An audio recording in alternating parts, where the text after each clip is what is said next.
we need to go back a long way into history to work this one out. When the Romans invaded, and we were all told about the ancient Britons standing there dressed in blue, covered in blue wold, fighting them off, but they didn't succeed. The Romans invaded, they took the country, they invaded twice, and at the last time they stayed for, I think, probably about 400 years. Later on, the Angles came, and then the Saxons.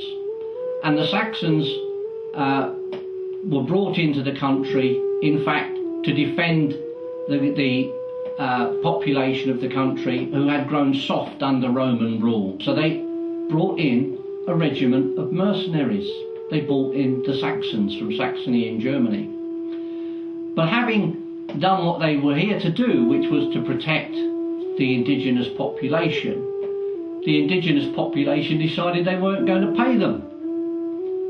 So the Saxons then went to war against the indigenous population and took over the country. Now the Danes started to invade, and the country was regularly raided by Viking troops, and the Saxons ended up largely in the south of England. But the Danes gradually worked their way down until we come to a prince by the name of Alfred. Alfred took on the Danes and was beaten. But Alfred came back, and by dint of his military capability, he was able to beat the Danes back as far as Watling Street, which runs right the way through Buckinghamshire. The south of Watling Street was Saxon, and the north of it was held by the Danes. Now Alfred was elected the king of all of the English south of Watling Street. And what he did, he went to all of the old kingdoms like Wessex and Mercia and the others, and he looked at all of their laws and their customs. And he wrote all of their laws and their customs in a book that he thought were good laws and customs. And he took the book and he showed it to the Witan, which was Alfred's parliament. And he asked them to look at it and see if they agreed that the laws and customs in it were good. And they agreed for the most part that it was. So with slight amendments, Alfred published his book as the King's Law. The book was called The Dome, and it became the only law in Alfred's England, and in fact was good, and it was fair law. And it was basically the first ever book of constitutional law in this country. It wasn't until Alfred's grandson became the king of the entire country of England that the Dome actually spread north of Watling Street as well.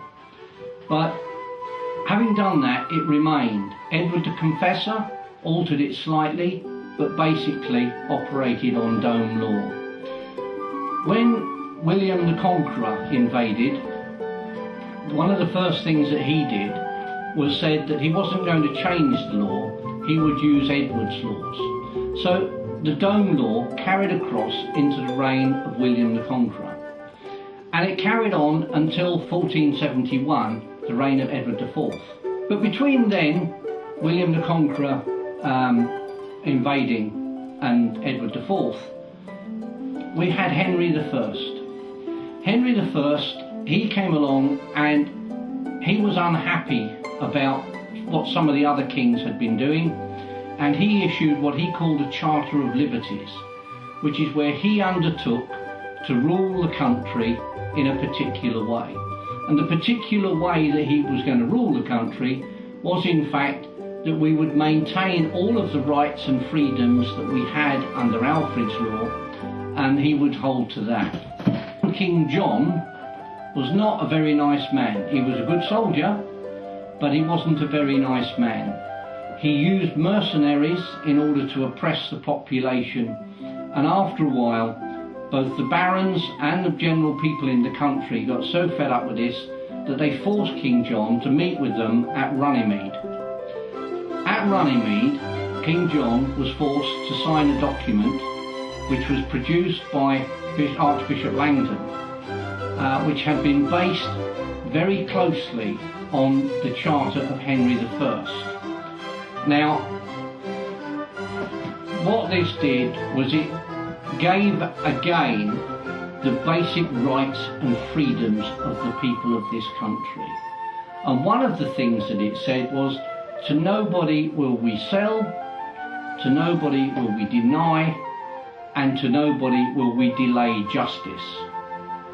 Now we'll come back to that in a little while. But basically, this particular document, the 1215 Magna Carta, was made by what they call the Estates of England.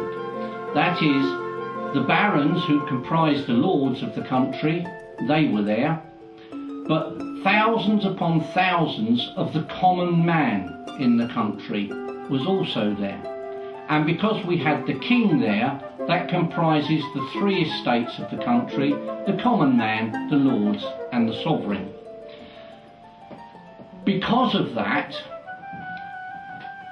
the later statutes of the Magna Carta, 1225, 1275 and 1297, the 1297 one being passed by Parliament, do not have the same authority as the original 1215 Magna Carta, because they were not made by all of the estates of the country.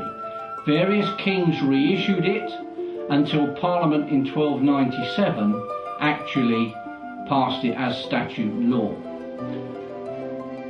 But statute law has a drawback insofar as it cannot bind Parliament, so Parliament can revoke statute law should it so desire.